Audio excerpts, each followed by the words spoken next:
Live streaming is on. All righty. I think it's on. What makes you think that? Well, welcome to the March meeting of the Western North Carolina Linux Users Group. I don't think we had a specific topic in mind for today or presentation. Hopefully we can sort something out for a future time. Or, you know, again, if people are interested in things that they may not be able to present on themselves, but you know that other folks in the group have some expertise on, those sorts of requests are also very much welcome. So, Dan, you had something to say? I will present next time. All right. I don't know exactly on what yet, but I'll present. Oh no, I like the secrecy. It's, you know, well, it'll be known before it happens. Just build. It'll be known before it happens. I just don't know exactly what I want to do right now.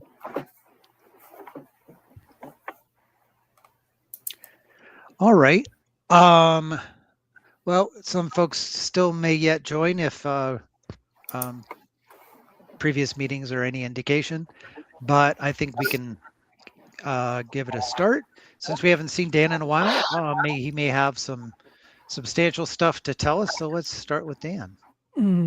Okay, well, glad to be back. I took a couple of months off because I wanted to study my math, brush up on my mathematics.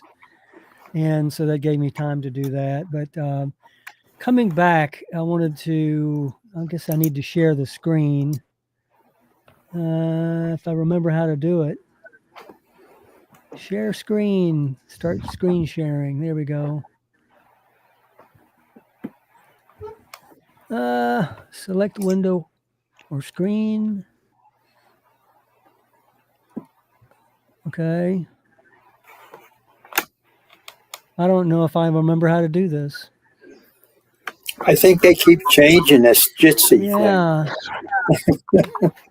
thing. Can you see my screen? It says your video has been turned off to save bandwidth. Okay. Oh, I see it now. Yeah. Can you see it? Okay. Oh, yeah, there it is. All right. I've decided to get rid of the Drupal website that I had, guys, and make a website that's more modern and that is a little more functional for us.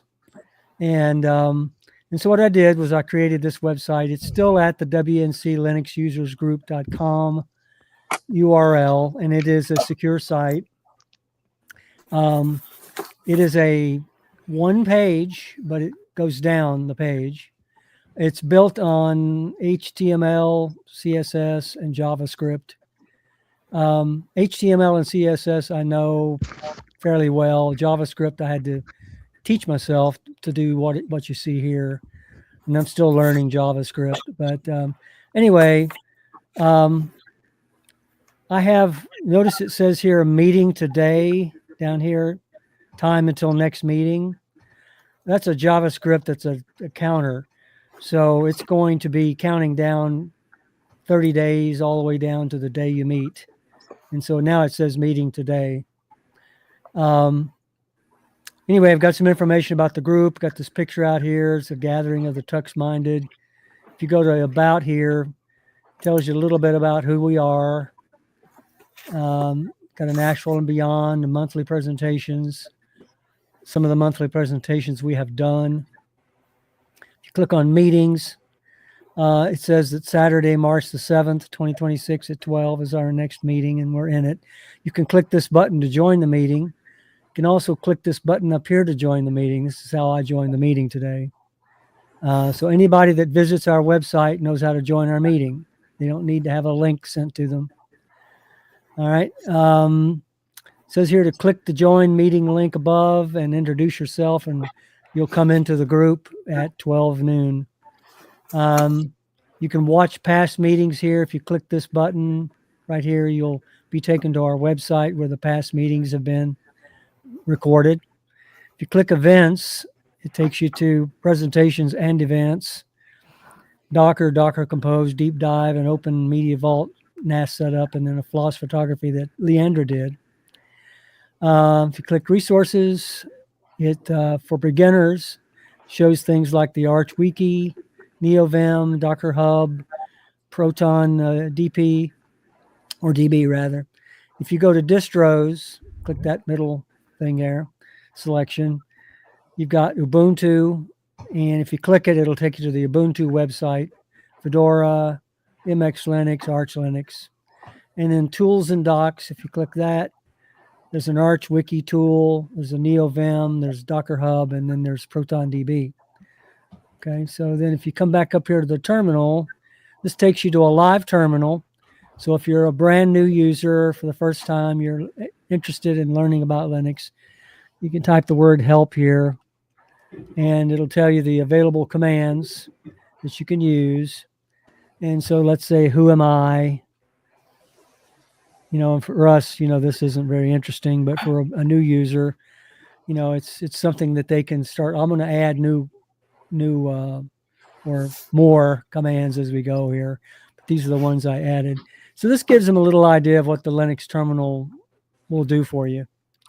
And then under community, you click this, it takes us to our YouTube channel, takes you to the Jitsi meeting room. This will take us to the Google group. So if I click that, it takes us right to the Google group.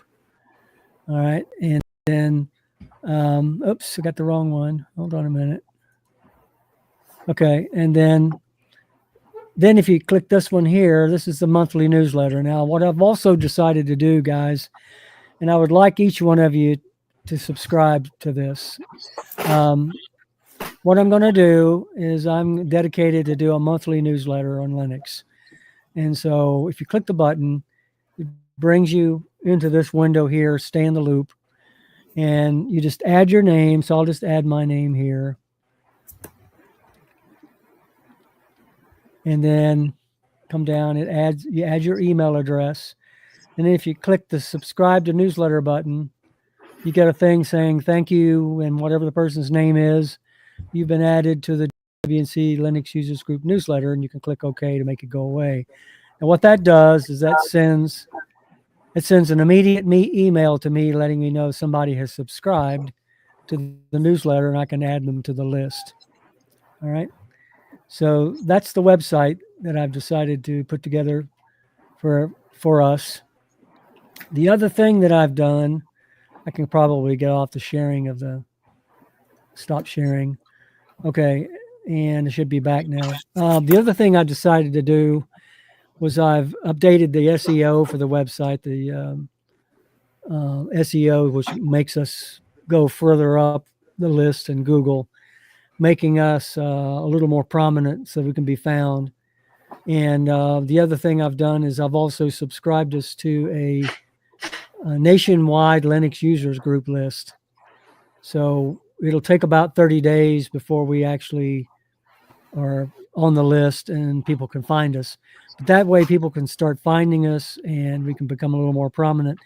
And the other thing is we need, as we're doing today, we need to record our meetings so that we don't lose the YouTube algorithm, because when you stop recording, you fall right off the list pretty fast. And so we need to stay up. We've got 87 subscribers to our newsletter. To our YouTube channel right now. We need to get more. I'm going to see if I can figure out a way to get more subscribers to our group and get more people to join. But that's what I've been busy doing, and that's about all I got, Brent. Well, thanks so much. One question.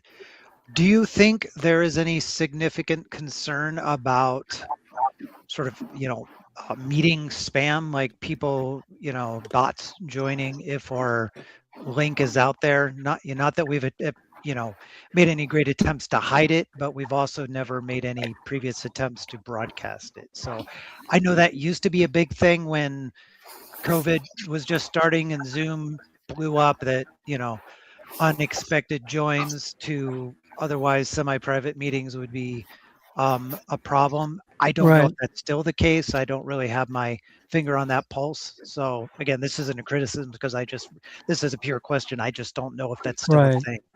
Well, the fact that we use the same link over and over and over, that's a security issue anyway in and of itself. But if it does become a problem, Brent, if you can give me the link every month, I can change it on the website. Mm. And that way it'll still be private. The idea that I had was to make a link so that anybody in the world could find it if they wanted to join. If we make a private link, then nobody's going to be able to find it. Same with our group, Google group. I don't know. Have you been monitoring or moderating that group, the Google group? Sorry to itself? say no. Okay. Do you want me to take that back? I would, yeah. It's just now Okay. now is not the time for me to say I'm going to do anything. Yeah, I know. But when you think about it during the month, go ahead and give me owner rights again, and I'll take it back over. And the reason I say that it needs to be moderated is when I was moderating it, there were people who were advertising their roofing, you know, I'll roof your house or so and so and so and so.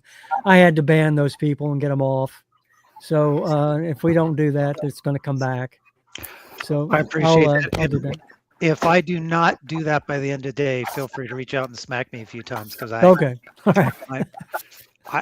my memory is terrible. Like I'll say I'll do something, but I've learned now to just not say I'll do something. I'll do it if I remember, which is semi unlikely. Okay. So If I don't see it by the end of the day, I'll email you.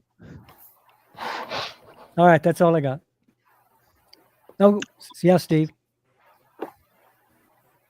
can't You're hear muted. You be You're not muted. technically muted. We just can't hear you. Yeah.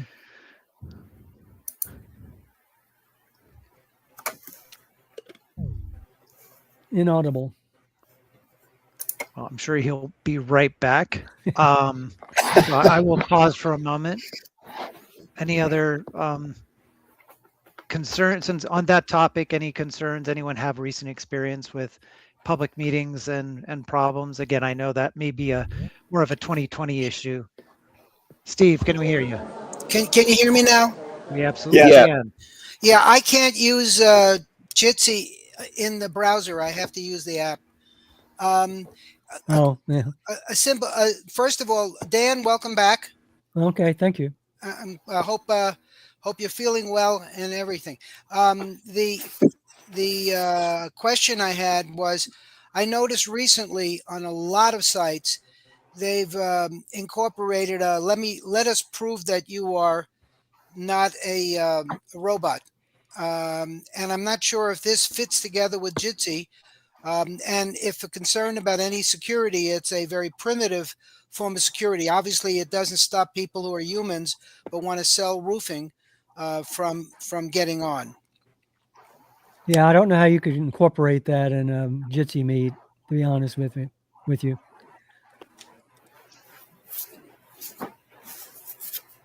If Above my anybody, pay grade. if anybody was listening to Wait, Don't Tell Me this morning, they were talking about how the CAPTCHA thing has gotten a lot tougher. Yep, I heard it. I'm Yeah. still If it's a millimeter of crosswalk, you're in trouble. Yeah. I'm still using Anubis on my sites, which is that self-hosted bot checker thing, and it works really well. Looking at my analytics, it keeps the scrapers and stuff off of everything. Do you know how to make that work in Jitsi? Yeah, you can't because you have to do it at the hosting level. You either have to do it in a container That's what or as a service or through HA proxy or something. Yep. But I mean, I guess there's probably a little bit of security through obscurity on this. Like, who knows Jitsi exists, but a few open source people, we got that going for us. Steve, you had something else to say? Yes. You're muted. Yeah. Well, you can hear me? Yes. Okay. I noticed a list of distros, and the one I use is in that small group of distros that abhor System D, and it's got some interesting attributes in the next version that's coming out whenever it comes out this year, based on Debian. It's going to have start from scratch. The installer is going to have multiple inits for you to pick from, and none of which are System D, although you can add it. but and multiple desktops, which it's always had. And you know, it promotes itself as a lean and mean distro, but it does offer a lot of those choices which are not terribly hard to use. The init stuff is more complicated.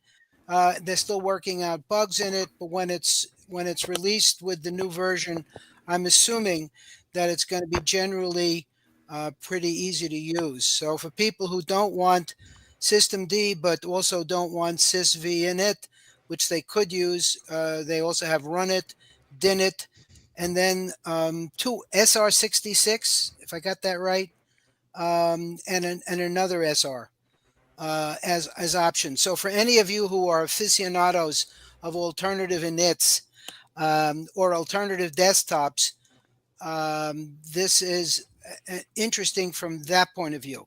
And if for anybody who's looking for information on that out there in the great wild, and it would be a positive, I think that could be added, the link to their forum site. All right, thanks, Okay. Steve. Dan, I think you raised your hand next. Yeah, one of the things I was thinking of, Brent, that just came into mind is that as moderator, usually, you're moderating this group. You should have the ability to not allow anybody to come into the group unless you know who they are or suspect you know who they are. I mean, do you have that capability when you come in as moderator? So I don't think it always had like a one person as a moderator function. Then at some point that seemed to change, and like now people, I guess, just hang out in the lobby until someone signs in, and that doesn't have to be me. It's just Right. someone has to sign in with some credentials. I just hit the login with Google button because, Right. Usually I'm in a hurry. It's like, oh Yeah. yeah, I have to log into this thing. Used to be the first person that logged in was moderator. Right. So yeah, and I've not fully explored it, but I'm going to take a note and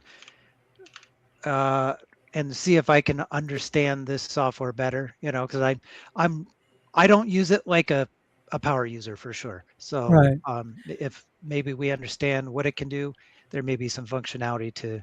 Well, if we could have to improve multiple things. moderators, then that might help. Yeah.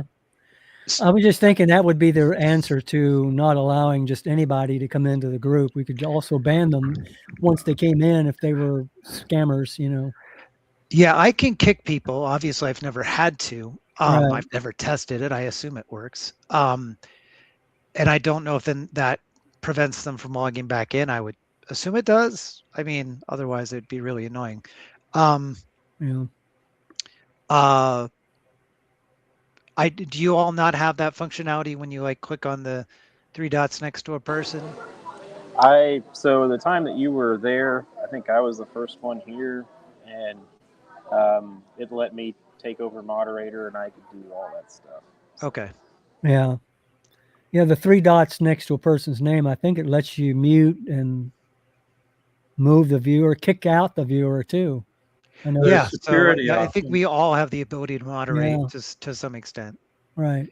One thing I do a lot of is if somebody has a noisy background, or Pete had a squeaky chair earlier, I muted him, and that's that's something else that anyone can do if they they get on the button quicker than I can. Right. Okay. That's all I got. Oh, thanks, Dan. Steve. No, it's Rusty. Oh, sorry. Yeah, Rusty's had a response. Well, I wanted to say I'm glad to hear of Dan being back and interested to see his projects as ever. I think that we're still faced with the question of how to demarcate the social space of this meeting from the intentional creation of YouTube content or any in what they refer to it as enduring content. Whatever is harvested from our meeting deserves some quality and also separation from our social existence. And I would say that our mailing list is more closely associated with our local. Well, I mean, it's not just local, but it's congruent with our membership because it has an enrollment membership.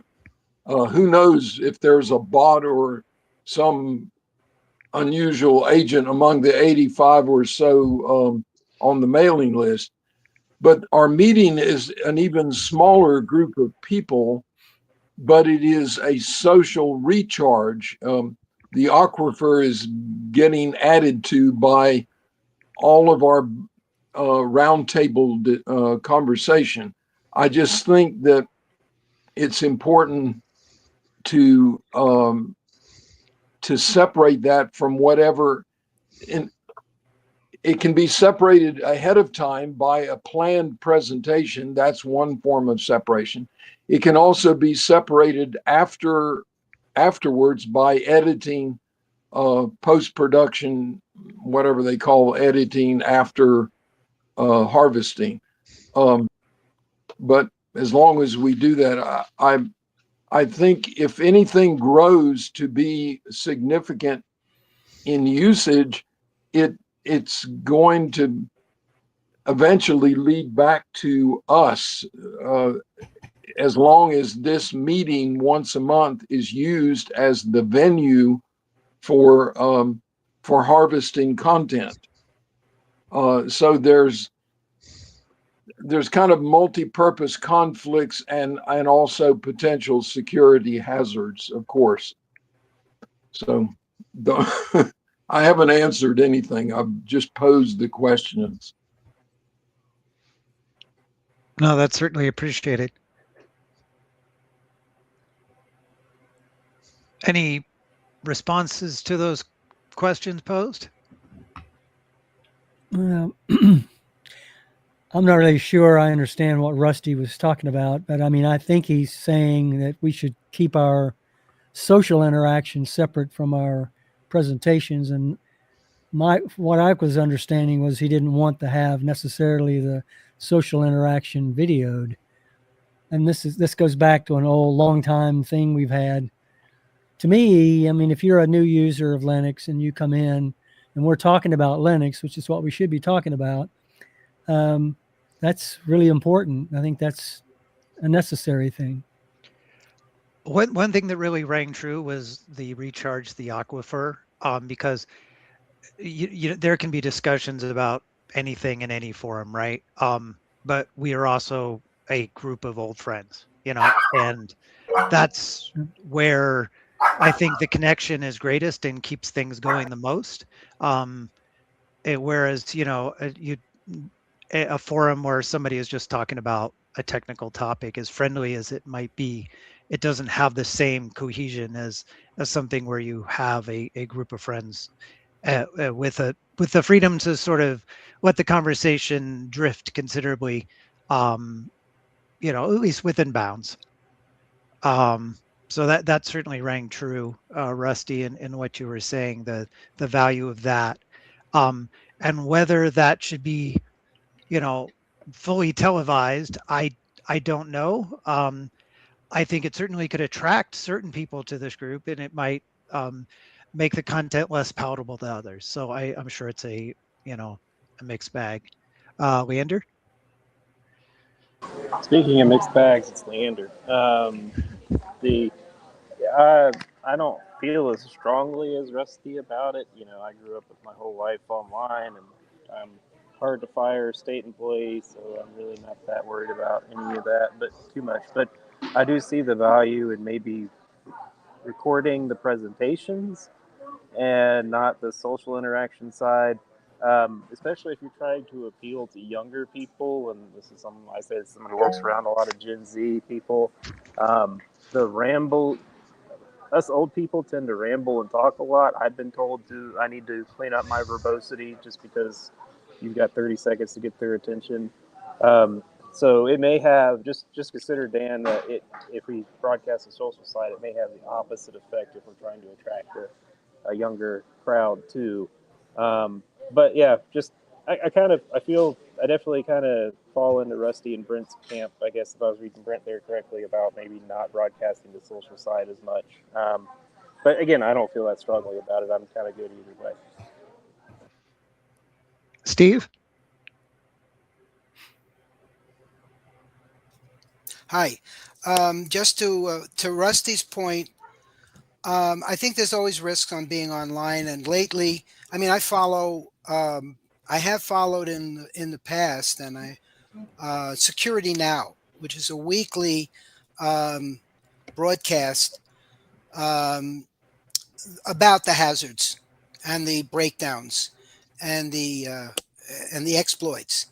So I've gotten an awareness that if you're using the internet directly or indirectly, and using a cell phone, for example, that you are basically exposing yourself to some degree.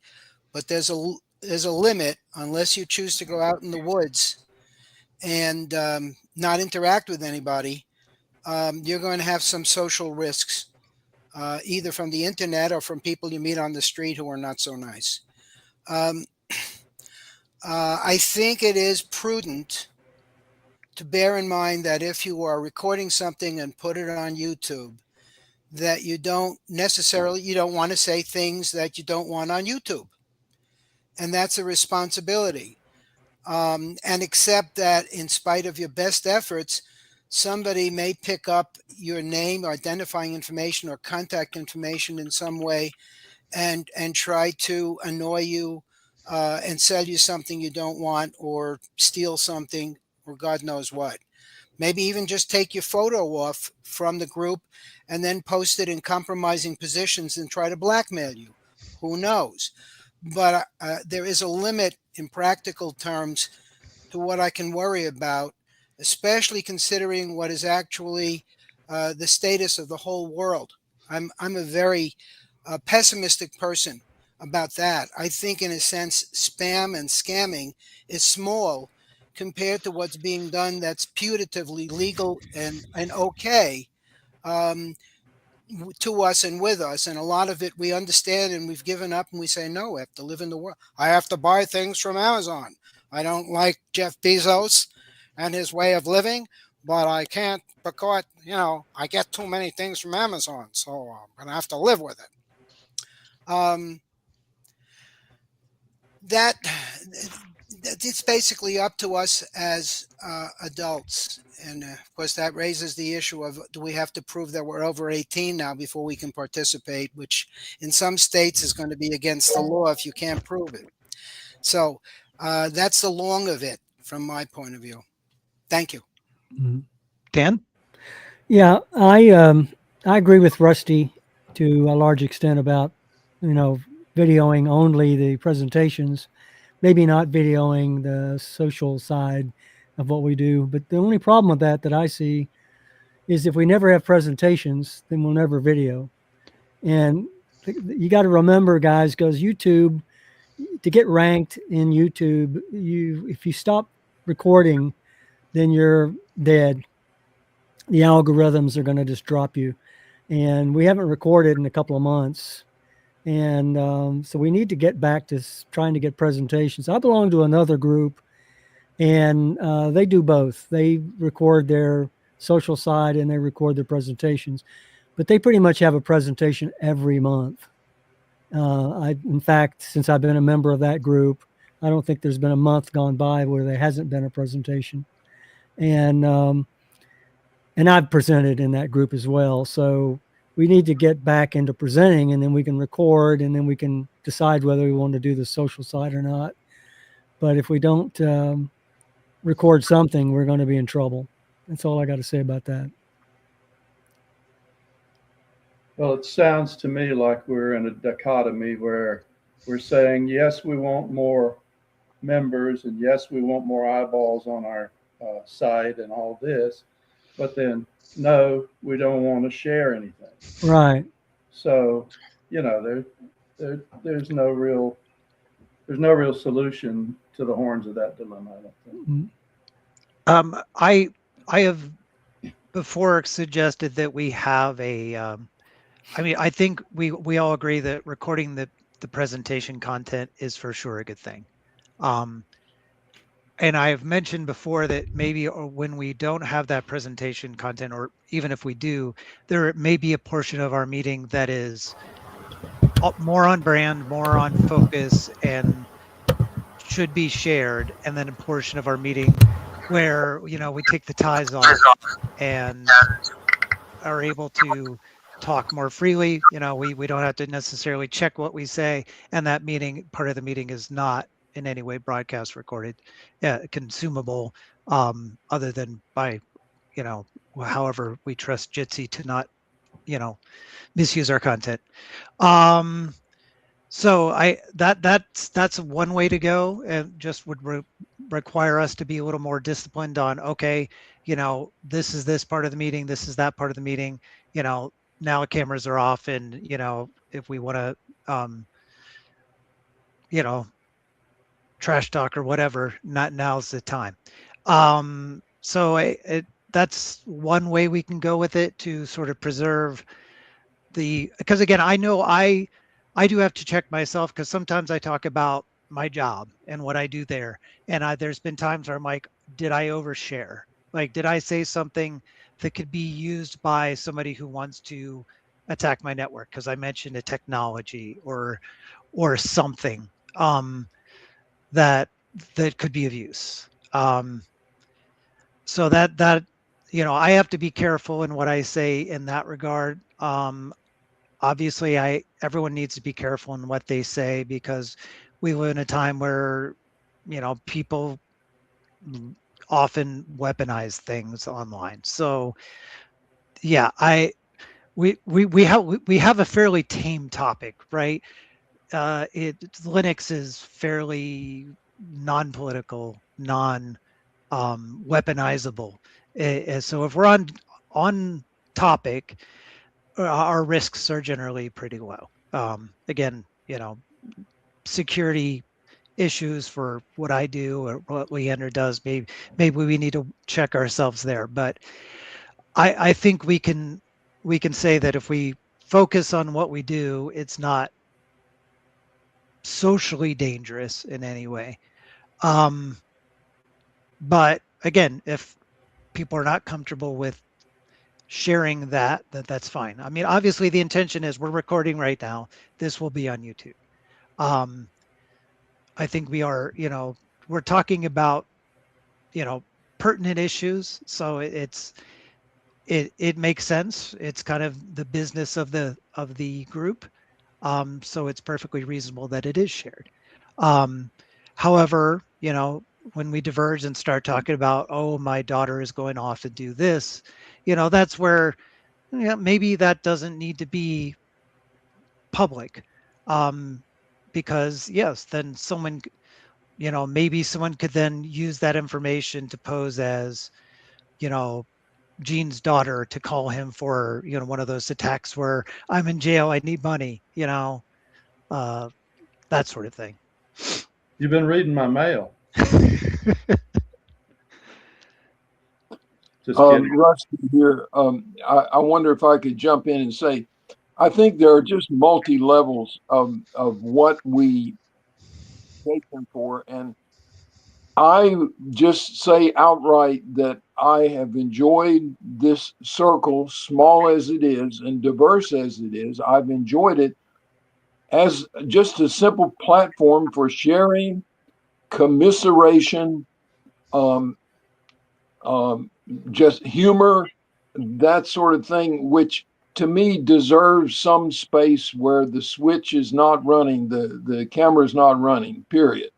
I think there's, right now we're in a nuts and bolts discussion about protocol, which is not, I mean, that's another maintenance necessity in any community. And I don't think that's particularly worth running the camera either. We have run the camera for that purpose, on the theory that beyond the number of persons meeting right now face to face, there is a larger circle called the mailing list that might want to asynchronously, remotely, witness this rambling nuts and bolts conversation. But I contend that even that is not of any real value as enduring content. And it's up to Dan, anyone doing editing and harvesting enduring content can look at it, but I think it's, a marginal value. And then, of course, so on the other end of the spectrum, we have planned presentations, and of course, those should be recorded. I will have to say, I don't understand how YouTube content is dumped or rated low just because it's not on a schedule, whether that be a monthly schedule or a quarterly schedule or a weekly posting. To me, it is what it is. If this circle of audience wants to go entirely once a month to generate content, I will gladly join a pure didactic session once a month. But on the other end of the spectrum, I don't want to give up the platform for social time, commiseration, laughter, craziness, whatever comes out of, technical nerdy discussion that is mixed in with the social space. So, why don't we do our meetings and do one of each every month?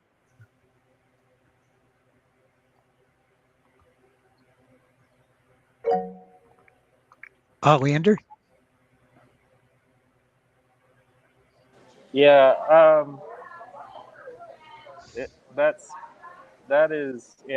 kind of mirroring Rusty on that a little bit, in that I'm very okay with my life, a whole entirety of my life not being content. And, if we need to split it up to where there's content we're producing and content and things, social things or not, that's fine.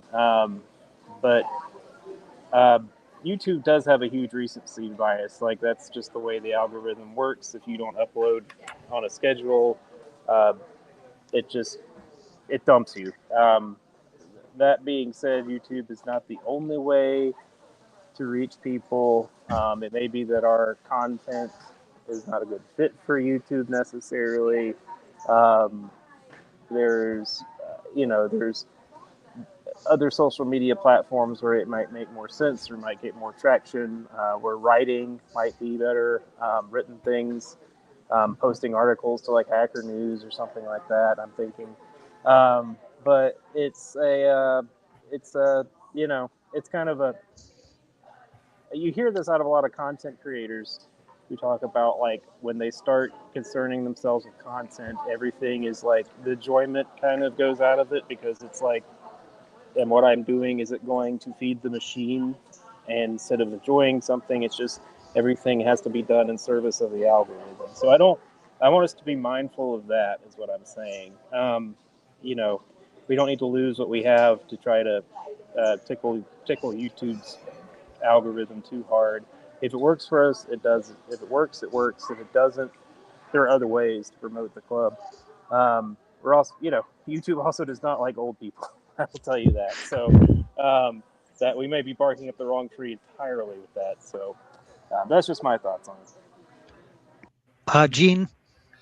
Well, I was going to revisit a little bit what Steve had to say, and that is that if you put anything out there, you're basically abrogating your privacy.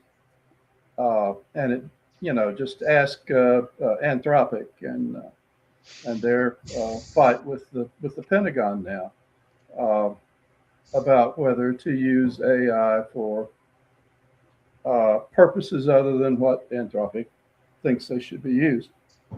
So with the advent of AI, I don't think you have a reasonable expectation of privacy. That's my feeling. Dan? Yep, agreed. And I piggyback on what Leander said. If you don't regularly upload content to YouTube, the algorithm will shut you down. I mean, you'll become invisible. Maybe we might want to look at another platform, as it was suggested. Perhaps maybe we should go to Rumble or something else to record our videos instead of staying with YouTube. I've used Rumble before, and it's a nice platform, and you can record just like we're doing here, and it's just as easily found and makes you. I just want to make our group more prominent, but I don't want to lose the security side. Make everybody's stuff become public either, but I don't want to also become invisible, and that's what I'm afraid of. Yeah, it feels like we don't need to sell our group per se, but we want people to be able to find us. That's right. Because once upon a time, when I was in Florida, I had this notion of like, oh, there are these things as Linux users group. I should go find one, and I was able to find one. It wasn't particularly active or good, but I was able to find it. So that I think that's the most important thing is people should become aware that there are these interest groups, and they should be able to find them when they go looking for them without any significant effort. So maybe that's one thing we need to do is pretend we're that guy. How quickly do we stumble across this, and how easy is it to get hooked in? Like, do we find the content? Does the content we find first, is it interesting? That sort of thing. Leander? Yeah, just one more thing. Dan's heart is in the right place, I think, and trying to get us out there and stuff. But I think us being technical people, we try to look for a technical solution and look at what look at what's popular. I just want to point this out. Last week, I went to Bob Fest in Hickory. That's a meeting of regional amateur astronomers, and if you look at this website, it looks like it's straight out of 1996. And they have almost no social. They have a few social media presences, but they've had in an influencer speaker, Pran, and she is a doctoral student. And we got to talk because her research is what I did in grad school too, was asteroid occultation and binary asteroid stuff. But I mean, they're doing fine. I think there are, I think there are definitely other approaches, and perhaps not. I think having a website, having some sort of social media presence, whether it's like Blue Sky or Twitter or some of those, like a text-based one, I think would work better for us. A lot of Linux people you're in a terminal all day, so you're text-based. So videos may not be as important to focus on. That would probably be more helpful. Like Brent said, just to make sure that when they put us into Google or something, we show up. Well, that's why I added us to the Linux users, the LUGs list. It's called for the U.S. But yeah, you look at this Catawba Valley Astronomy Club site, and it's like 1996 through up, and it's a very active group, and it's just kind of So I actually kind of adore the website. I love this old kind of, I call it internet archaeology, but So I don't know. That's just kind of my thing. Visibility doesn't have to mean doesn't necessarily have to mean like content. It could just mean like regularly posting. We've got a meeting and we're going to talk about this, or we've got a meeting and it's going to be a social club thing. That's just all we need to really worry with, I think. And I don't know what this would be, but there's, we're theoretically have a local focus. I don't know that we need to, but we do. We're the, Asheville group.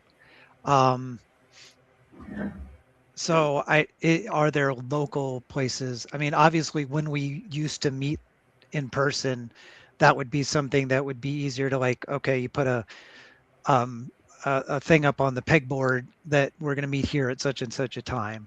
For one, there's always the question of like, should we do an occasional in-person meeting? And should we advertise that, in some small way, again, pegboards in the library, at the meeting place, or whatever, to get that sort of local, just like very subtle local advertisement, so that if somebody sees it and like, hey, I use Linux and you know, I could go there at such and such a time. Because we did have, when we had in-person meetings, the occasional, oh, I heard about you from here or through this person. And that I do think some of the people that we have amongst us did join because of that direct personal connection. Mhm. Well, I didn't see who came in first, so you'll have to help me. Steve. Steve? Yeah, two things come to mind immediately about what you're saying. One is that my recollection is that this was fun. The in-person meetings were true social events in real life social events, and you could bring in hardware and get help with it. And it was a very different environment in that sense. It was very fuller. Um, and I don't think of that. I think of that as a reward in its own sense, and not something that is we would do with the intention of using it to get a whole bunch of local folks to come and physically attend, or even attend by video, if we were going to put that online from a central place where we all were gathered.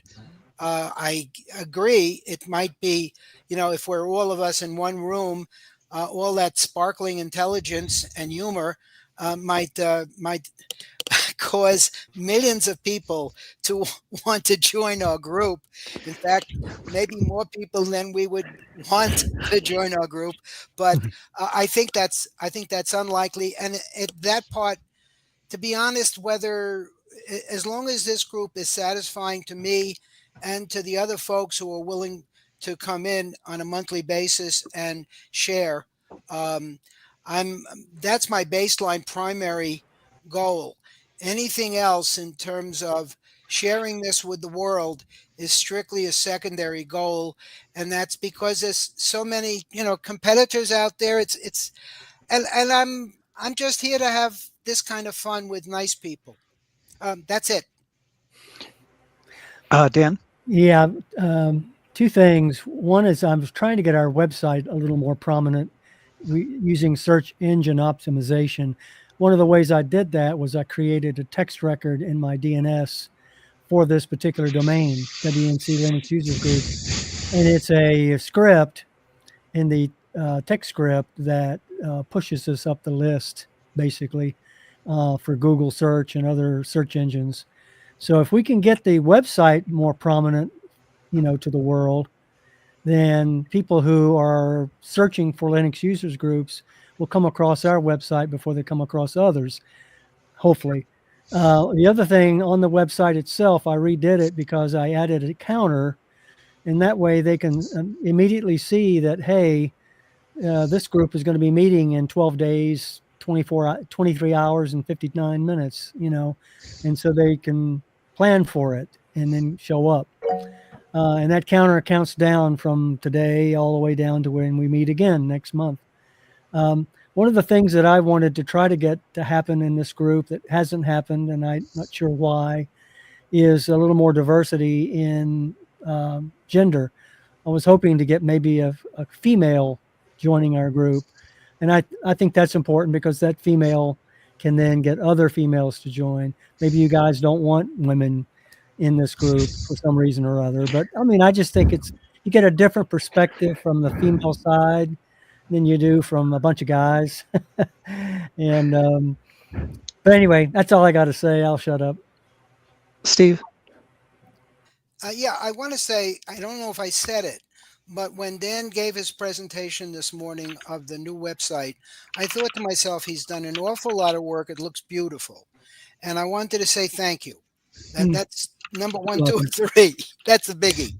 I agree that it would be from my point of view, yeah, it would be nice if we had young people, old people, black, white, purple, males, females, transgender. The more varieties, I think, and different languages, where we would have a somewhat of a problem with translation, but I'm sure our amazing technologically oriented people could figure out how to handle that. I think that all of that would make this a more diverse and interesting. I like Arnold's comment. Yeah, a woman would look a lot better than you guys. Thank you, Arnold. Yeah, I agree with you. Unfortunately, but that's the way it is. Thank you, Dan. I appreciate that you are focused and driven to make this the premier Linux users group in the world, and I respect that. I am happy to help any way I reasonably can without, being expected to do strange and strenuous things that are really would be hard for me. Okay. But I do respect Keep in mind. and appreciate your contributions, and I want you to know that. Well, if you want to get diversity, maybe put a link to WrestleMania in on our website there, Dan. To what? If you want to get diversity, maybe put a link to WrestleMania in on the website. Can you put that in our chat so I'll have that? It's going out on YouTube. So I've never heard of WrestleMania. I thought you were joking. Well, I was sort of. Oh, okay. It should be taken as a joke. Oh, okay. All right. All right. Well, let's move on a bit. I don't think we have to necessarily decide any big directions today. I think we've had some ideas here. One thing I want to emphasize is, we are a collective. We are not I don't run this thing. No one has to decide, for us anything. We don't even need to necessarily vote to make things happen. If someone wants to do a thing, if someone wants to host a meeting in person, please do. Whoever joins can join. It doesn't have to be limited to the people we see every month. It could involve outside parties. It could involve outside groups. I don't care. And I don't think any of us care that much. Do what you want to do. Make this what you want it to be. And if you feel you need to ask for permission for some reason or another, because privacy reasons, because absolutely do so. But don't not do things because it's like, hey, I wonder if people want this to happen. If you want it to happen, I'm sure there's value in it. I hope my geese are not too loud. So let's continue, and unless someone has a response to that, let's continue around the room. Alan.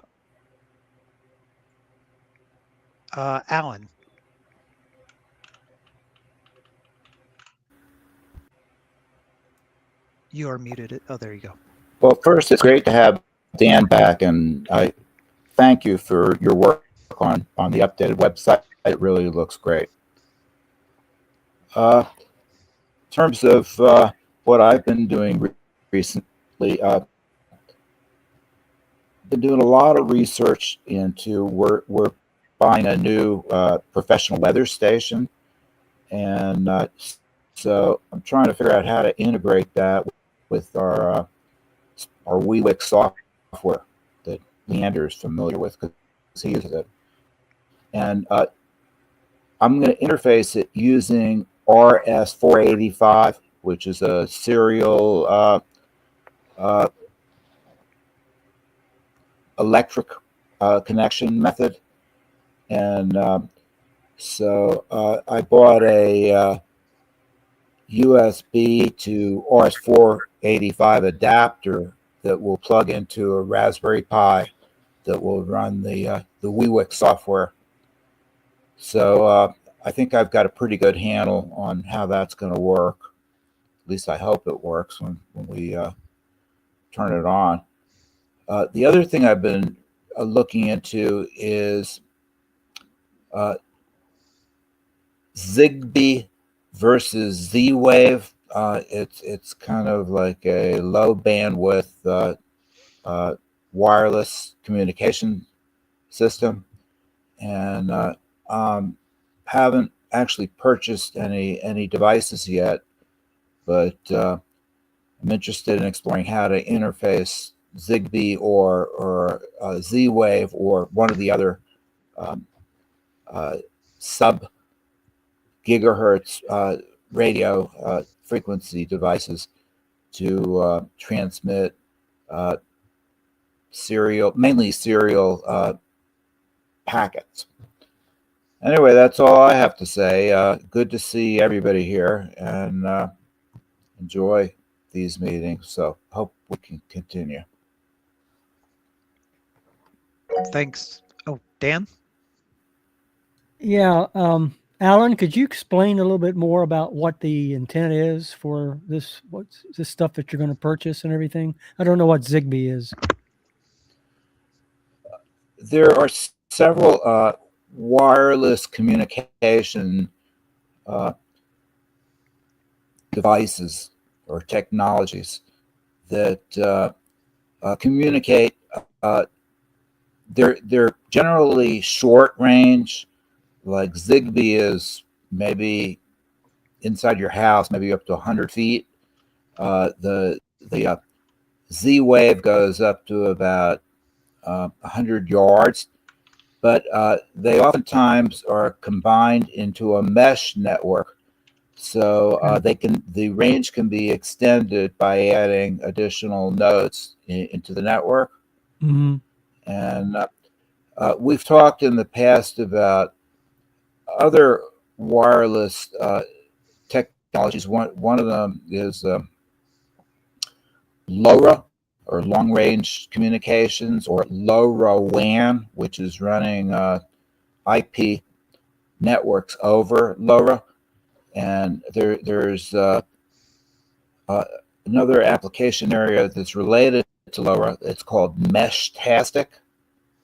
And these are small devices that allow that they don't work through a central server. They're decentralized, and where you have Internet of Thing devices that can share messages. And but it also is more than that, because people are using these devices for low bandwidth communications like texting or emails, or it's not suited for video sharing, but for lower bandwidth applications, they work, and they're not reliant upon a centralized server. So they're good in emergency situations, or where you have a lot of nodes that would benefit from communicating with each other. Okay. All right. Thanks. Alan, which of these are open source projects? Sort of the way Arduino has open source and maybe also has some proprietary hangers on, but can you describe which of these are a technology coming out of a company that's proprietary or open source? Well, from my initial research, most of these technologies are, for the most part, open source, and but individual vendors like Z-Wave, which they have their own proprietary radio technologies, but I would suggest just Googling or otherwise browsing for Meshtastic, and you can see how these networks are being used. And there's quite a few YouTube videos that explain how to launch a Meshtastic. Join one of those mesh networks. And there are other groups like Internet of Things, or Thingy is one of the ones where you can put up a LoRaWAN or a Meshtastic node, and it's shared by anybody that wishes to use that node. And the more nodes that exist, the more robust and wider reach these networks are able to attain. And the devices are pretty inexpensive. It's, for the most part, in the maker community, where you have websites like adafruit.com, which sells the electronic devices and the components to put together these networks. But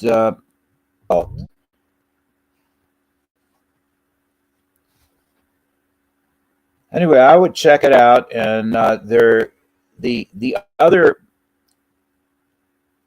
community that I see rapid growth in are these home assistant devices, these smart home, with all kinds of electronic devices, smart light switches and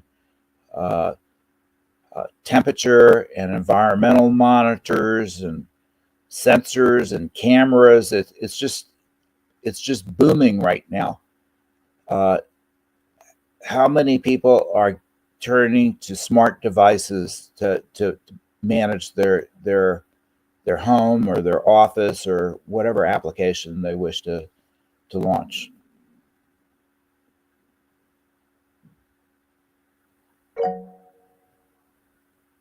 Steve?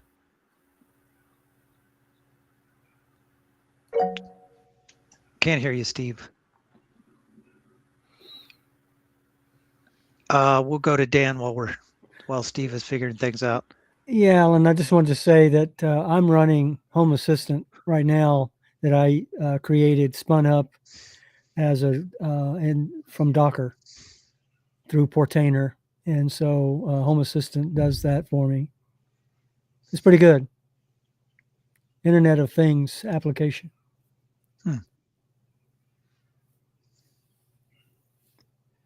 All right. I'm sure Steve will be back, but any other responses down before we move on?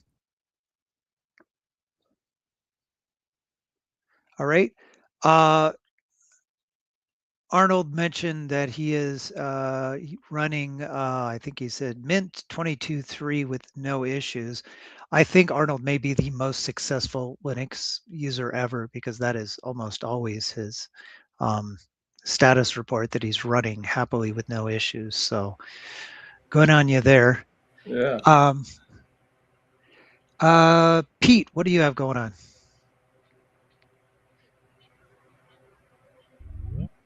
You are muted, Pete.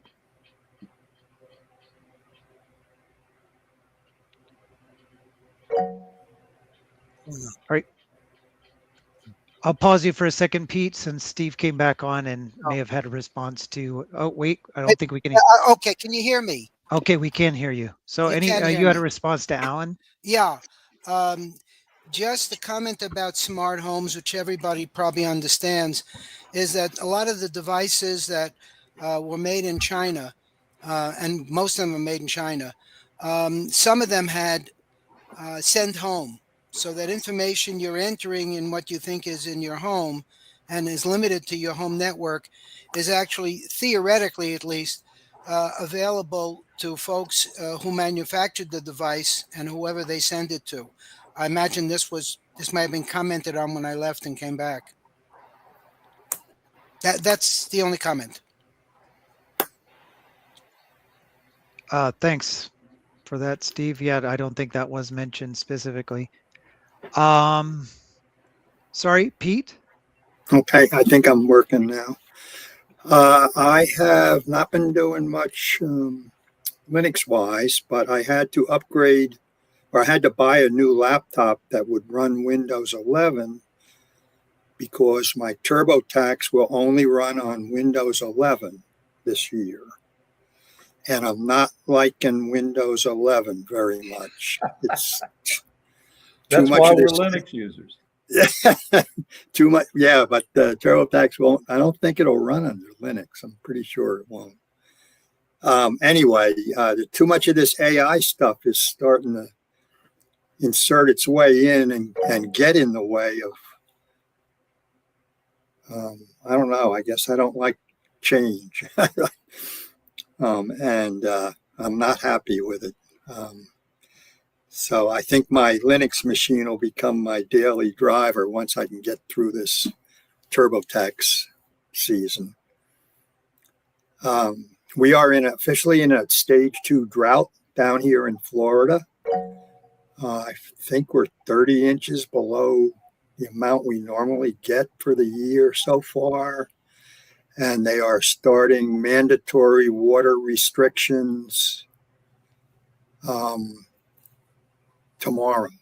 Tomorrow's daylight savings time starts. So whereas we used to be able to water our lawns twice a week, starting with daylight savings time, it's not going to happen. So far, we're going to have to stick to one time a week, and just hope that for whatever reason, I don't know why it's so dry. Usually it's the other way around down here. Usually it rains every day, but gosh, not for the last couple of months. I have no clue. Steve, That's about it. Steve, you had a response? Muted. You're muted. Clicked. Good. Nice. Two things. One is I'm amazed when people talk about people that I know that talk about needing to use TurboTax or anything. I say that we use an accountant, even though we have simple income tax, because for this year and next year, people over 65 who are married can take off of the standard deduction. I believe I understand it's $46,000. And knowing that, I said, I can't imagine with our limited amount of money and RMDs that we could possibly find a way, without half dying, of exceeding the standard deduction.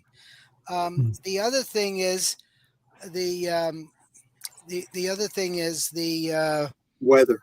weather. Thank you. We got your weather here in Western North Carolina. The wind, the rain, it all came here. In fact, it was here last night. It was, so, I'll be happy. We want it back. I'll be happy to send it to you. Oh, man. Dan? Okay. To Steve, the standard deduction is $34,000, not $46,000 for married filing jointly, because I've already done that. I just wonder, Pete, why it is that you're not going headless, why it is you're depending on an operating system to run your tax software when you can run it on a browser. I mean, I use TaxAct on the browser. I've been doing that for the last 6 years. And it doesn't matter whether I'm sitting there with Linux or Windows or whatever. TurboTax, I imagine, would have a browser-based service. You might want to look into that. They do, but I have a rental. I own a house that is rented out up in Vermont, and that has all kinds of, extra stuff you got to do for taxes. Right. Understand. And I don't know if the freebie online or the online TurboTax or whatever the equivalents are will handle that. I should check it out. You have to get like the deluxe plan or something. Yeah. Something. But that's still something you can do online. I mean, on the browser. You don't have to get it in Linux or get it in Windows. My experience is TurboTax is kind of expensive, but it is full featured. Yeah. But if you're curious about can it handle it, you can basically run through the whole thing and it doesn't actually charge you until you file. That's I get right. that maybe you don't want to do that because it's a lot of work to run through your entire tax situation. But there's a benefit there that it's a different perspective than maybe what you're getting elsewhere. Maybe not so much if you're running TurboTax versus TurboTax. But I I'm sick of the cost of TurboTax, and I was going to consider like TaxAct, TaxSlayer, Free Mhm. Tax USA. I'm open to recommendations, but I was going to run through TurboTax, let it give me the numbers since I do trust it, and then try it again on another product. And if anything, my tax situation is easier this year than it's been in a while. I have just one or two curious things. I have well, it's actually, I have money from an estate because of mineral rights that keeps Huh. getting split a million ways because, natural gas in West Virginia, where my dad's family's from. Mm. And it's like some weird form that I would have trouble seeking out myself, but now, it's like TurboTax just knows to ask me about it, which is always good. So yeah, I would want to work through that situation and then get an equivalent number from else. And again, if I had the time, I could do that a half a dozen different places for comparison's sake. Dan? Yeah, I was going to say Tax Act. It starts you out, with the free. You can do the free version, and as it asks you questions, if you get into an area that's going to be more expensive, then it'll change into another plan and tell you that you need another plan. It'll add that on. You don't pay for it until the end. But Tax Act is, I think, part of H&R Block. I don't know what TurboTax is, if that's H&R Block or Into it, I think. into it. Yeah. Yeah. But I mean, it's never been able to, Tax Act's always been able to answer questions for me. And I even have things like the Bailey Act and other things for the state of North Carolina that TurboTax handles. So, the federal government, the state government in North Carolina used to tax my federal pension. And the Bailey Act allows me to be tax free now. So that really makes a difference. What is that You're noise? upset. Sorry, Geez. my geese. Oh, it's your geese. Anyway, you might want to check out Tax Act because that's totally Okay. browser based. Yeah. I'll give it a check out. We're running out of time, though. I really have been good at procrastinating this year. Same. Leander.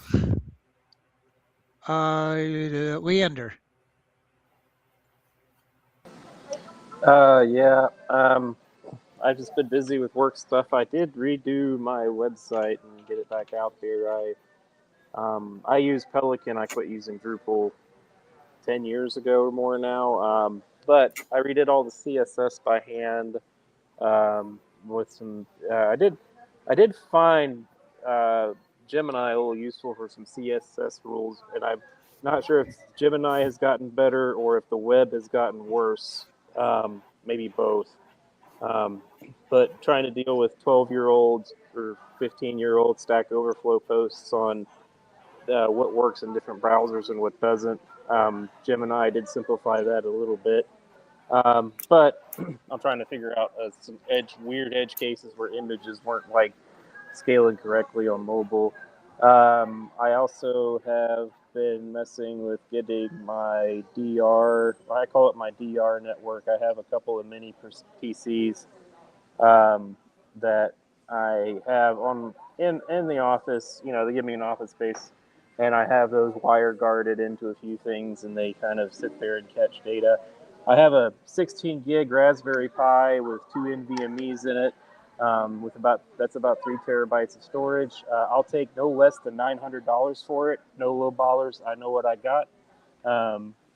So that's the other story is the AI data center build out. I don't know how much longer computing as a hobby is going to be a thing for a little while. Looks like we're all going to be scrapping for the same hardware.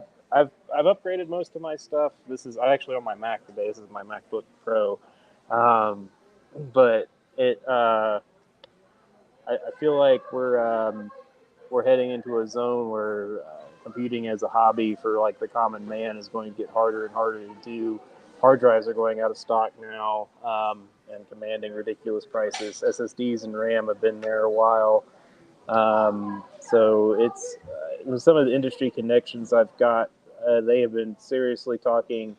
More and more of them have been talking about going the Micron route. So there's a large server supplier that you see in a lot of enterprise space.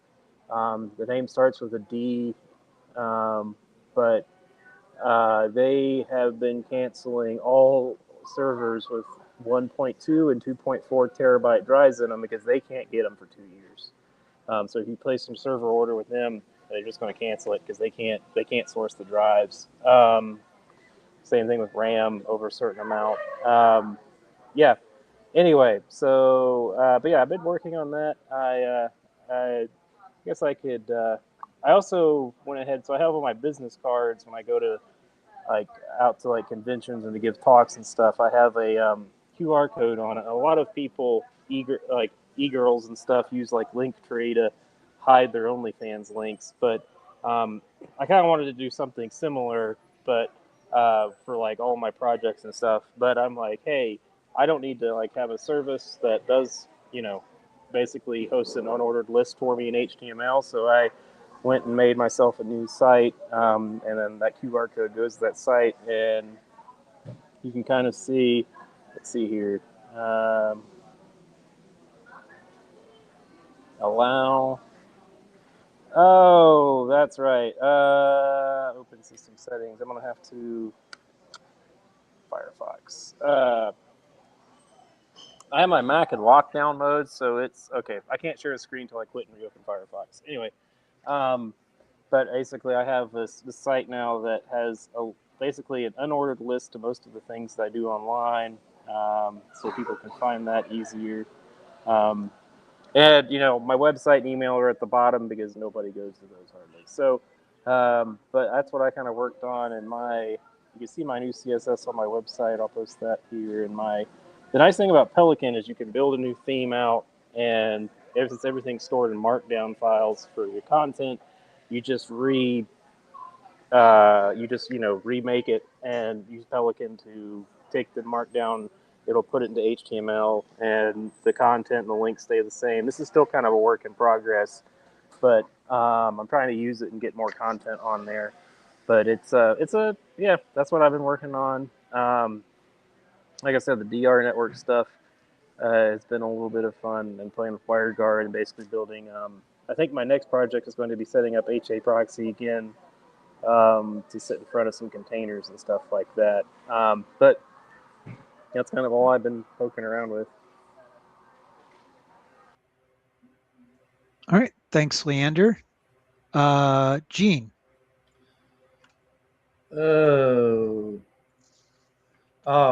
Yeah. Pete, going back to you with Windows 11, I feel your pain. My sister got a new printer, and she's got a computer with Windows 11 on it. So, or no, this is an old printer. She was trying to get this printer to work with Windows 11, and it wasn't happening. So I tried to help her with it and was pretty much unsuccessful. She did finally got it to work by installing it over her cell phone. So, my feeling about that is the same feeling I have when Alan's talking about the Internet of Things is what could possibly go wrong, and that's probably pessimistic on my part, but there, you're sharing with everybody else. I did want to say a few words too about a thing that I saw just recently. I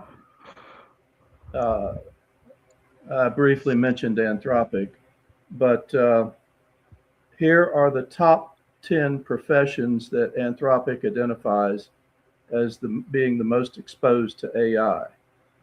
Top of the list, computer programmers. Second, customer service reps. Third, data entry keyers. Fourth, medical record specialists. Fifth, market research analysts. Sixth, sales reps. Well, I got ahead of myself. Anyway, next, financial and investment analyst, software quality assurance analyst, information security analyst, and computer user support specialist. So basically what Anthropic is doing is giving you a list of all the computer people who are going to lose jobs. Sounds like. I tend to think that AI is going to be much more pervasive than just those particular fields, but and probably already is headed that way. So what else? I haven't had much to do. Yeah. Okay, Leander. What could possibly go wrong, right? I haven't had much to do with Linux, although 2404 Ubuntu is probably due out next month. I don't know if anybody is interested in that or not. No, 2604. So should be the newest and greatest Ubuntu coming out. I don't know what's in store, although I've become a non-fan of Snap. So I hope that will go the way of the dodo at some point. But other than that, you know, I'm pretty much hooked on the Ubuntu operating system. It seems to me to be the most customizable to what I do every day. So that's pretty much it for me, Brent. You know. Yes, Dan. I'd heard that Ubuntu was getting away from Snap, and I'm glad to hear it. Yeah. So maybe in the next version, they'll completely drop it altogether. I mean, it's the worst thing I've ever seen. I just don't like Snap as long at as all. they don't replace it with something worse, I don't know. Well, yeah, I mean, you know, Flatpak and is good. Yeah, and all of those things are okay for containers. I don't, you know, for a home user, I'm not sure about needing a container at all, you know. So anyway, that Containers are not going away. No. I'm sorry. No, they I'm are sure they're not. are Red Hat's new Rel 10 is completely container based on bootc and OSRPM tree.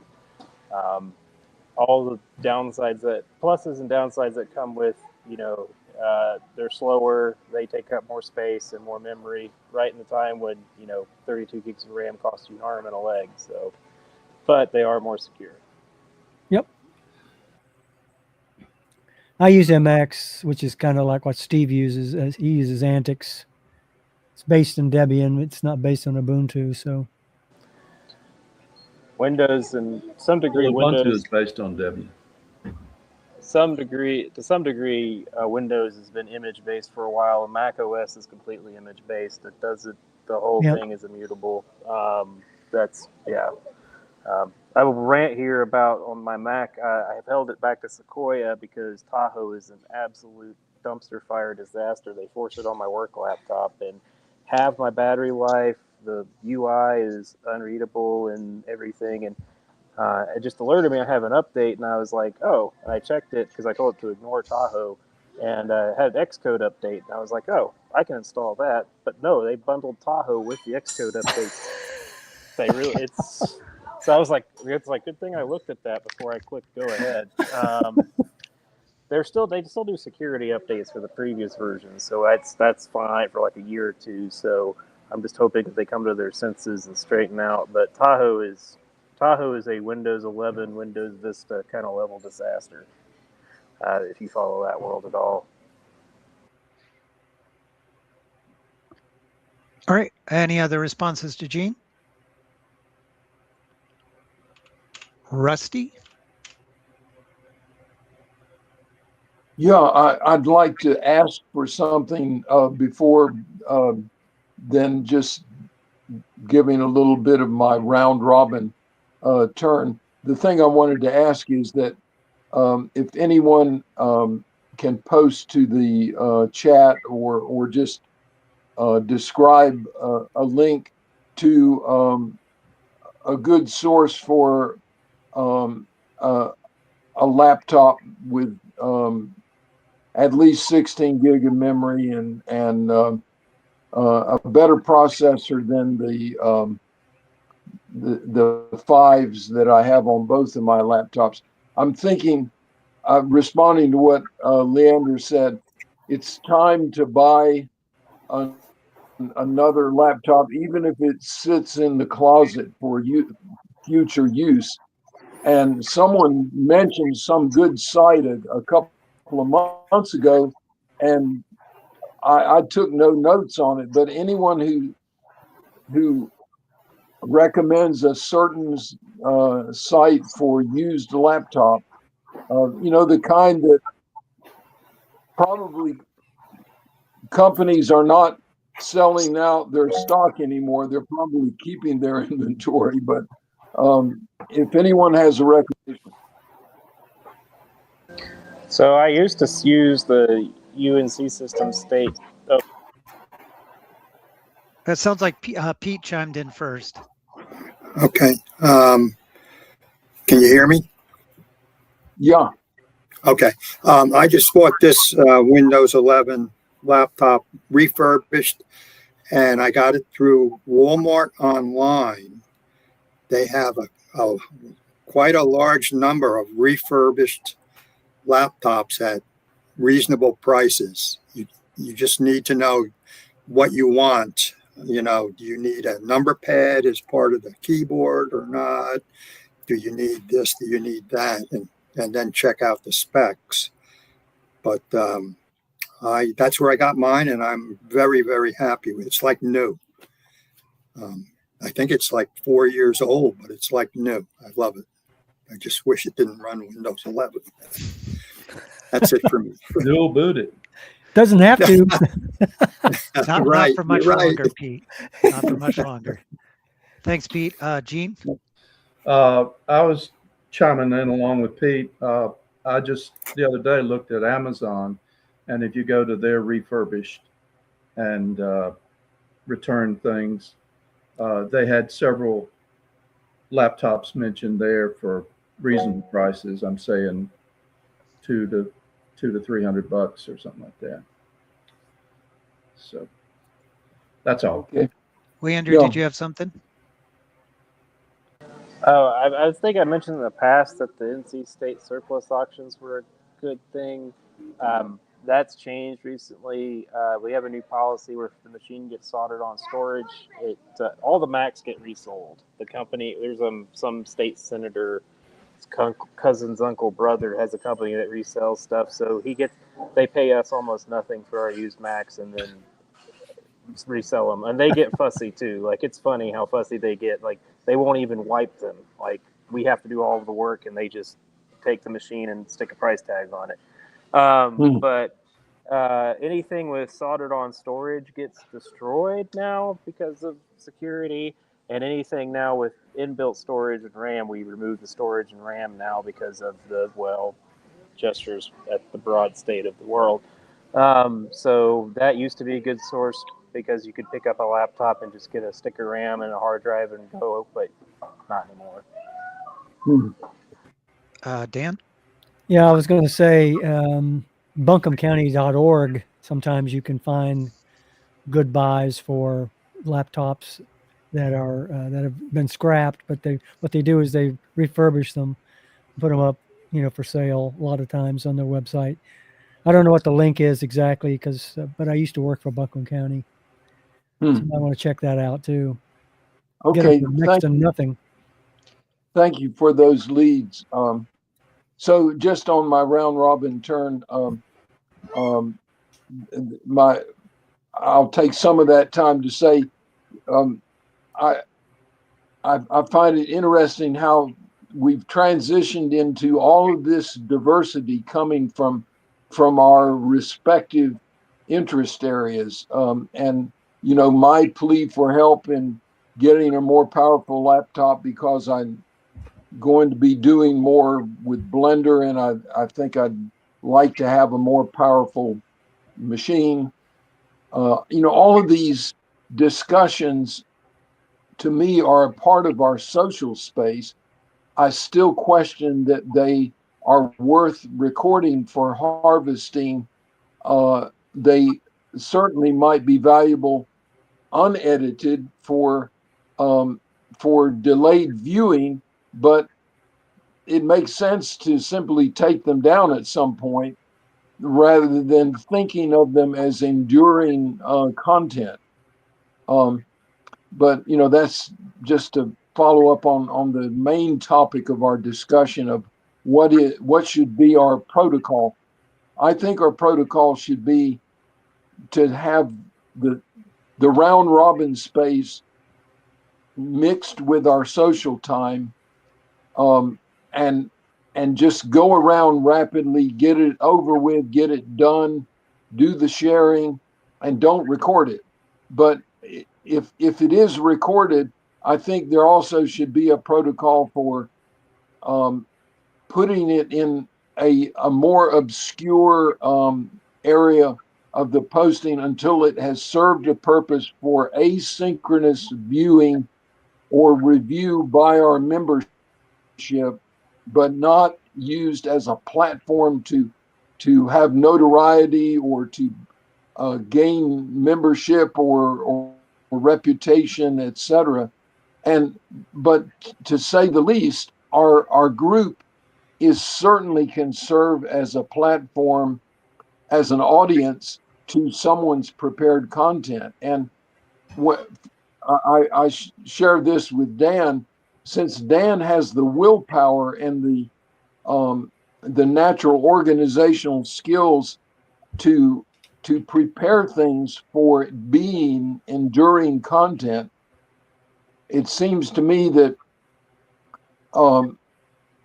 to get to a monthly regularity for purposes of reputation with YouTube or any other platform, it would be good, Dan, if you maybe use to the extent that we do not generate monthly didactic content, you might consider taking something that you're aware of with your other group and let us piggyback and actually have some didactic time where we use our audience skills to ask questions and generate content. But I think the content will be better if it's prepared and if we are in what I call learning audience mode, responding to a prepared segment, whether that segment is that segment could be a rerun of something that has been delivered and to another audience. If it helps you prepare that for being enduring content, it just seems to me enduring content benefits from separation the same way that that social content and round robin benefits from being separated and eventually culled and removed from the internet. I say that partly because nobody likes to plow through an online some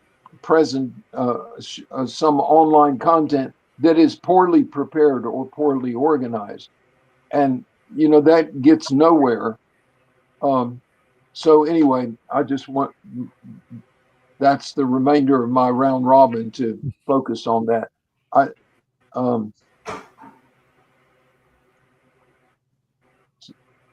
Otherwise, I'm surviving with Kubuntu, working with Blender and Cloud Compare on LiDAR point clouds right now, and Gemini is my AI partner, and very appreciated. But I have to rein it in. Gemini hallucinates fairly often enough, but it's a great aid to have that reference tool. Dan, you had a response? Yeah, Rusty, I'm ahead of you on the power curve there with your suggestion for content from the other group. One of the things that I had bandied about was the other group right now, as a collective, they're running Linux from scratch. And so they're developing Linux from scratch from source code, and they're doing it online. They meet as a group in a location, but they also stream it online so people can watch it.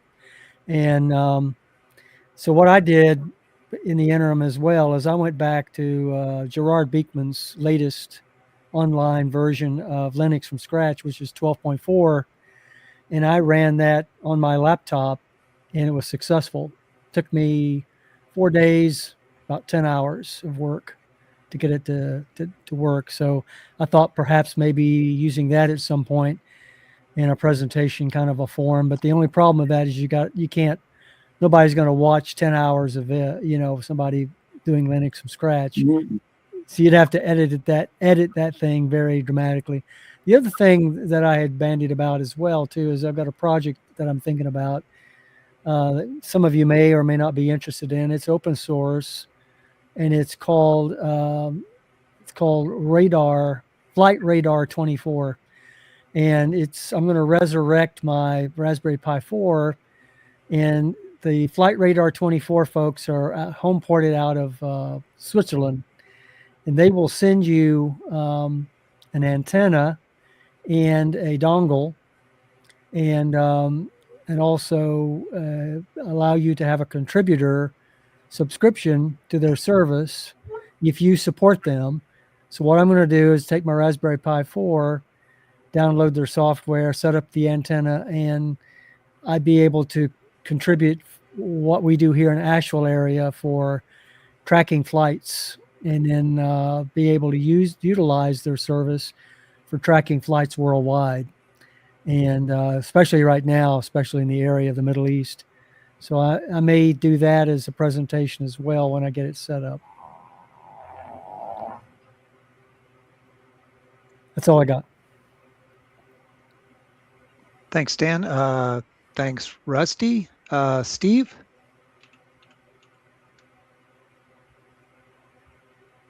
You are muted currently. Yeah, I had to unmute. There you go. Several things.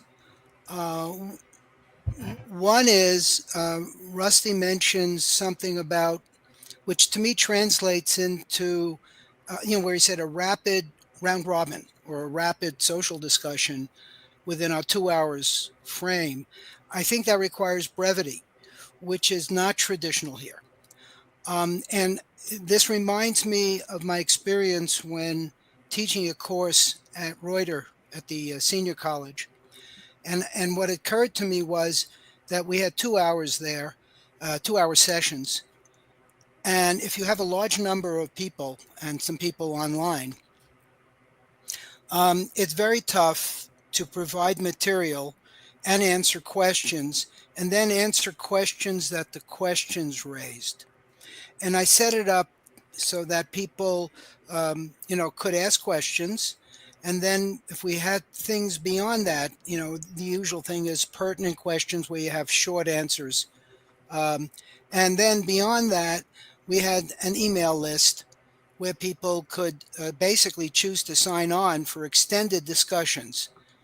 We have an email list, and it's sad to me that these discussions that we have at these meetings don't get transferred subsequently to extended discussions on the email list, even if even if it's translated to the Google groups for discussion with a link sent to the email list telling people what's being discussed on the Google groups.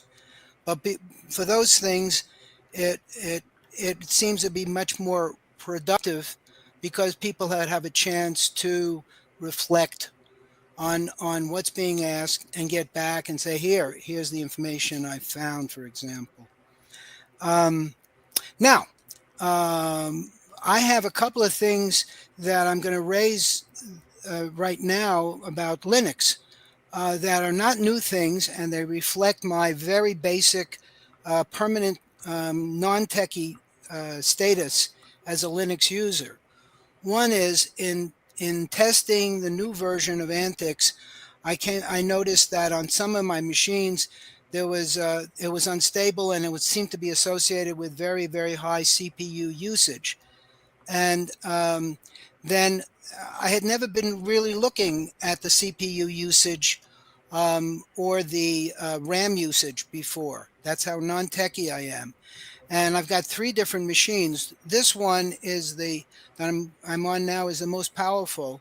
And on that one, running the live new Antix candidate, it was not really a huge problem. But with the other 2, it seemed to run up and consume almost all CPU usage very easily, either when using Pavu control with something that was playing, or when I subsequently realized with just using a browser, Firefox. So I'm wondering if other folks who have occasion maybe to use less than terribly new, very powerful computers for the purposes that they use those computers, have noted problems with instability, either seem to be related to CPU use or RAM usage, and whether they've noticed it with a lot of processes that are going on, or what the story is. Now, that's not something that I need an answer today, but ideally, if somebody is interested enough to take a look at their machines, and especially any low-powered ones, and they get back to me by email through the email, or a link from email to the Google groups, I'd be really delighted to follow up on that. The other thing I wanted to mention was to get back to the question of init. I'm assuming that by default, everybody on the end user level, that is for a personal computer that you have that you're using, not a server, you're using a distro, a Linux distro that's using systemd. That's my basic assumption, and I'd like to be proven wrong. Now, the other question I have related to that, and that might be a fairly simple one because Leander is here, and Dan is here, and Brent is here, and I know they all have experiences with servers, is whether systemd has basically taken over Linux on servers as well. I'm assuming because RHEL is obviously a very enthusiastic systemd supporter, that might be the case, and I'm just curious. I'm interested. I'm going to just before I finish up, I'm interested in the question of multi-inits and the multi-desktops, and I wonder how many people here have had to play, not with inits perhaps, but with the desktop manager that they use. How many have gone from desktop A to desktop B to desktop C while they're searching for one on systems where, and whether the systems they installed, whether it was Ubuntu or Debian or MX or whatever, Fedora, whether they actually come with a choice of desktops when you install it. I haven't looked at that in such a long time that I don't know if those systems do that. And that's it. Leander? Yeah, I guess to answer Steve's question is I haven't touched a non-systemd distro since Debian 8 Jitsi, so it is indeed everywhere. And yeah, most of these distributions do offer, the Debian installer gives you a choice of like GNOME, KDE, Cinnamon, XFCE, and a couple others. Fedora uses what they call the spins system. So you download the ISO for the desktop that you want. So if you want the KDE version, you download the KDE version. If you want they have a bunch too. They have GNOME, KDE, XFCE, i3, a bunch of them. So yeah. Dan? Yeah, Steve, I just want to let you know I'm running MX Linux, which is Antix, is in MX and Antix are very similar. And MX Linux will allow you to change your desktop on the fly. And I'm like Leander, I haven't used a non-System D system forever. I use System D, totally believe in it. The other thing is on my Acer laptop here, which is a relatively new laptop, I'm running Fedora 43 and extremely happy with it. I think it's one of the nicest operating systems I've seen in a while. And I think I'm running the KDE desktop on that. I don't have much to add other than, that my experience is the same. I don't think I would run a server OS that doesn't use Systemd because of, it's essentially a standard in the commercial Linux world, that it would make it something less normal, and not that there's a lot of standardization in the Linux world. That's something we've been struggling with as we are trying to create standards now that we're getting a little more mature in our Linux use at my employer. And yeah, like I use Debian, and I pick the GUI I want at install time, or GUIs. I will say, like I said, I don't really have. I'm not like a fan of Systemd. It's just is what it is. I think Debian's implementation of it is the more sane one. They don't. Until recently, they didn't really let it run the whole thing. Like you could still run the old resolve conf and all that stuff. You didn't have to totally. I don't like Pottering. I don't like his attitude, and I don't like several things. But it is what it is, and I like to be employed, so I have to use it. Our work is Red Hat, ride or die for Red Hat. So it's either Red Hat or it's Kubernetes. That's the two choices I have to deploy things. All right. Any other responses? All right, Larry.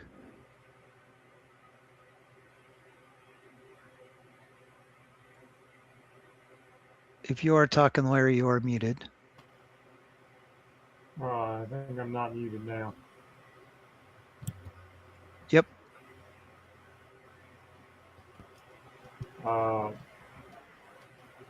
just wanted to make one brief comment because we're low on time. But I'm kind of in sympathy or sympathize with Steve and Leander regarding Internet of Things and having everything made in China and everything going back to the vendor. So that's just one comment based from everything I've heard in this meeting so far, but that's all I'm going to say right now. So that you finish off, Brent. All right, thanks, Larry. As far as me, as I often say, most of my focus is not on Linux. Personally, I do quite a bit at work still. Recently, my most recent analog thing is this guy here. I decided to start playing trombone again after not playing for over 3 decades. I played for the first time with actually other people for the first time in like 35 years, which was an interesting experience. So I look forward to doing that more. However, as with most things, technology has made it more enjoyable because I discovered one thing I can do is download non-copyrighted, probably also copyrighted stuff, but so far I've been satisfied with non-copyrighted pieces of music, print them out, And I'll just give you an example here. This is something that I played with. I played when I was in high school. This whole first suite in E flat, and so it's vaguely familiar to me. I found out I can still sight read, which is just crazy. Like that, a skill that I've not exercised in 3 decades still is in there somewhere. And so I can take out the piece of music, put on YouTube of a actual ensemble playing this piece of music, and then play along with them. So like, yeah, technology, that's not something I could do back when I originally played trombone for sure. So that was a lot of fun. Something I will probably continue to do to keep the interest up, because I mean, I'm a bit of in a hole when it comes to my trombone skills, so I need to work on that. I recently realized that I was causing myself problems. I've been struggling with my work provided laptop for about a year. It just seems like there was some sort of memory leak in something, and I complained about it and never really put a lot of focus in it. And I started talking it over with one of the field services people who would actually do something about it. And they were already volunteering, to send me a new laptop. And I'm like, wait, because, when you talk over something with somebody, you generally think about it a little more critically. I'm like, I wonder. I have this like cheap Amazon dock that I'm using to make my life easier. Maybe that's the problem, because I've kind of always had this, like within a couple weeks of using the thing. Other than when I was at my mother's, I've had this dock plugged into it. So I decided, well, do I strictly need it? No, it's like I can plug everything into the ports it has. So I took it out, and lo and behold, my problem went away. So I was 100% the cause of that problem. And I've learned my lesson not to use cheap stuff in that regard, or at least not to trust it to work well. So just a word of warning, if you're having performance issues, consider the hardware that you've plugged in. And I'm not 100% sure it was it, but I'm about 95% sure it's it. And I have all the functionality. I found a USB HDMI, so I'm back to using 2 monitors, and everything is normal. I've consumed absolutely every port I have. But I mean, I don't generally need to plug in extra things. And if I do temporarily, the webcam can go, right? So whatever. Everything is fine. We talked about AI briefly. My experience, I do think there will be a crash. So people who don't need to buy stuff right now, don't buy stuff and wait for that inevitable crash to happen. It didn't take that long with the first web boom, so I don't think it's going to take that long with AI either, as people realize what has and what doesn't have value for them.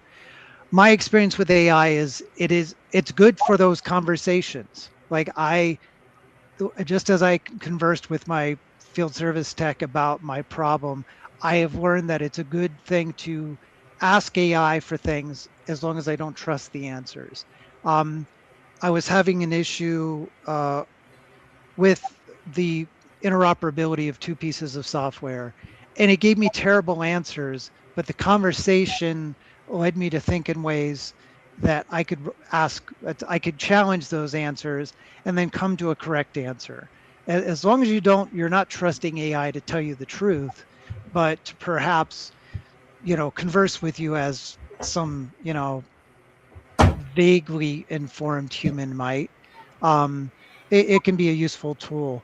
And one thing it does really well is if you ask it to write, as long as you ask it in the right way, specifically without vagueness, if you ask it to write a PowerShell program to do something, it does that really well.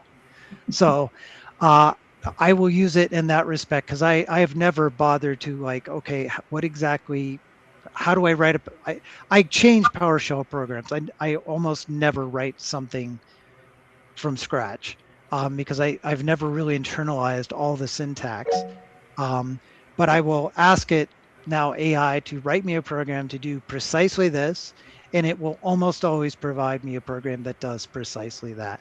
I won't just run it, of course. I will look at it and make sure it does make sense to me with whatever knowledge I have. But it for simple basic stuff that I need to do generally regarding account maintenance or something like that, it does a bang up job of me not having to ask somebody else or search the internet for a somewhat similar program. It is definitely a time saver in that regard. And the last thing that my ears perked up on is the flight radar thing. I have an SDR dongle that I've done many things with. One thing was very pertinent to my job. I discovered the presence of, and I know I've brought this up before, paging protocols using unencrypted communications, PHI within these unencrypted things, not with my job because I was listening here, but with local transport companies and local hospitals and so forth. And I reached out to those people, never heard back, which is fine. I felt I still did my civic duty in that regard, but I did instruct a coworker to do the same. And I don't even remember what the results of that were, but it was a useful endeavor. So that was a fun thing. And it's just fun to see what's out there, on the spectrum. What is this signal? What's that signal? And then, things like the flight radar wasn't particularly useful. I'm down in the basement and halfway down a hill, but if I go up to the top of the hill with a laptop, I see a lot of good stuff. And Dan? Yeah, when you're talking about AI, I'm not sure which AI do you use, because I predominantly use Anthropic's Claude Sonnet 4.6, which is really wonderful, and Grok. I have an account with X, so I use the free Grok. But the Claude, I've found that Claude Sonnet 4.6 or Opus 4.6 is super for dialoguing and resolving things like you were talking about.